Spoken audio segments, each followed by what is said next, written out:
শ্রীমতী চন্দ্রানী ভট্টাচার্য, আমাদের সঙ্গে আছেন দপ্তরের বিভিন্ন আধিকারিক। আমি সকলের আলাদা আলাদা করে নাম বলছি না। সামনে আছেন আমাদের দপ্তরের আরো অনেক সহযোগী আধিকারিক এবং সবথেকে বেশি ছোট ছোট ছেলেমেয়েরা, শিক্ষকগণ, পরিবেশপ্রেমী মানুষ। আজকের দিনটা ওয়েস্ট বেঙ্গল, এটা অ্যাকচুয়ালি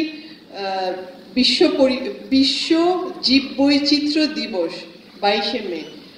তো ওয়েস্ট বেঙ্গল বায়োডাইভার্সিটি বোর্ড এটা প্রত্যেক বছরই উদযাপন করে থাকে এবং এই দিনটির মাধ্যমে আমরা সকলকে নিয়ে অনেকটাই সচেতনতা ছড়ানোর উদ্যোগ নিই। কিন্তু সারা বছর ধরে আমাদের কাজ চলে, যার অনেকগুলো কাজের সম্বন্ধে সাধারণ মানুষের কিন্তু পরিচিতিটা একটু কম আমার যা মনে হয়েছে। তাই এই পরিচিতি বাড়ানোর লক্ষ্যে আমরা সকলে, প্রত্যেক এখানে যারা আছেন সকলে সমবেত চেষ্টা করে আমাদের যে মূল্যবান জীববৈচিত্র্য তাকে যাতে আমরা বাঁচানোর জন্য প্রতিটা মানুষ উদ্যোগী হতে পারি তারই প্রচেষ্টা নেব। আজকের দিন সেই অঙ্গীকারই আমাদের করা দরকার যে আমাদের যে এত মূল্যবান জীববৈচিত্র্য সেটা নষ্ট হয়ে যাচ্ছে।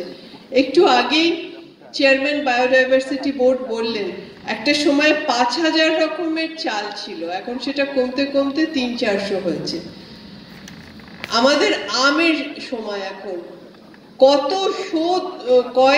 কয়েক হাজার ধরনের আম আছে, কিন্তু সেগুলোও কিন্তু কমতে কমতে যাচ্ছে।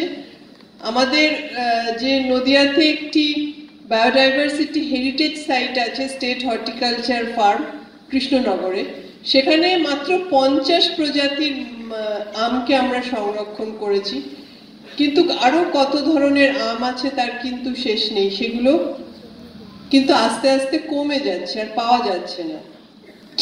চালের কথা উনি বললেন, কত ধরনের চাল, শুধু চাল নয়, বেগুন, পেঁয়াজ, শাক, মানে এর বৈচিত্র্য অপরিসীম।